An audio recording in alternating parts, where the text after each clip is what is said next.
নিম্ন ও মধ্যবিত্ত গর্ভবতী নারীদের নির্ভরযোগ্য চিকিৎসা কেন্দ্র হয়ে উঠেছে কসবা উপজেলা স্বাস্থ্য কমপ্লেক্স।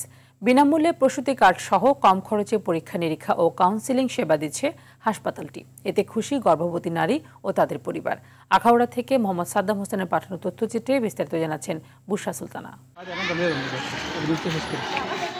বেসরকারি হাসপাতালে সিজারিয়ান অপারেশনে খরচ প্রায় 15,000 থেকে 1 লাখ টাকা পর্যন্ত হয়ে থাকে। এ কারণে বেশিরভাগ নিম্নবিত্ত রোগীরা সরকারি হাসপাতালের উপর নির্ভর করে থাকেন। আবার অনেক সরকারি হাসপাতালে ডাক্তার, যন্ত্রপাতি ও ওষুধ সংকটে সিজারিয়ান সেবা সীমিত, ফলে অনেককেই বাধ্য হয়ে বেসরকারি হাসপাতালে যেতে হয়।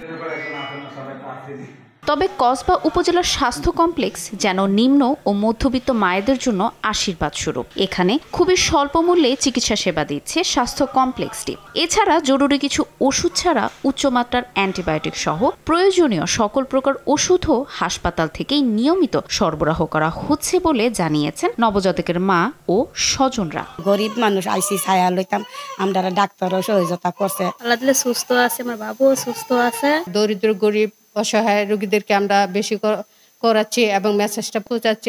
গর্ভবতী মায়ের সকল সিজারিয়ান অস্ত্রোপচারের মাধ্যমে নবজাতক ভূমিষ্ঠ করতে রোগীর স্বজনদের কোনো প্রকার টাকা পয়সা খরচ করতে হয় না বলে জানান এই স্বাস্থ্য কর্মকর্তা। যাদের সিজার প্রয়োজন তাদের ক্ষেত্রে সিজারগুলো আমরা করছি এবং সিজারগুলো একেবারে বিনামূল্যে, নামমাত্র হয়তো কোনো ওষুধপত্র 2-1টা কেনা লাগতে পারে, এছাড়া সবকিছুই আমাদের এখানে ফ্রি। স্বল্প মূল্যে উন্নত সেবা পাওয়ার কারণে কসবা উপজেলা স্বাস্থ্য কমপ্লেক্স নিম্ন ও মধ্যবিত্ত গর্ভবতী নারীদের জন্য হয়ে উঠেছে স্বস্তির জায়গা। বুশরা সুলতানা, RTV।